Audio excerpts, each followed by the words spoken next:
ବର୍ତ୍ତମାନ ମୁଁ କେଉଁଠି ଅଛି ଆପଣମାନେ ତ ଭଲ ଭାବରେ ଜାଣିଛନ୍ତି। ଆଗରୁ ମୋ ଭିଡ଼ିଓରେ ଅପଲୋଡ଼ କରିଥିଲି, ଆପଣମାନେ ମୋ ଭିଡ଼ିଓ ଦେଖି ଜାଣିପାରିଥିବେ। ବର୍ତ୍ତମାନ ତ ତଥାପି ମୁଁ କହିଦେଉଛି କେରଳରେ ଅଛି।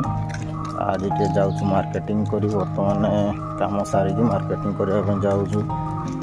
ଘରେ କିଛି ସଉଦାପତ୍ର ନାହିଁ, ବର୍ତ୍ତମାନ ପହଞ୍ଚି ହେଇଗଲୁନି। ଆମେ 2 ଜଣ ସାଙ୍ଗ ହେଇକି ଆସିଥିଲୁ, ବର୍ତ୍ତମାନ ଆଉ ଜଣେ ଗୋଟେ ସାଙ୍ଗ ଆମର ପାଇଗଲୁ। 3 ଜଣ ସାଙ୍ଗ ହେଇଗଲୁ କେରଳରେ, ଓଡ଼ିଆ ପିଲା। ଏବେ ଯାଉଛୁ ସାଙ୍ଗ ହେଇକିରି।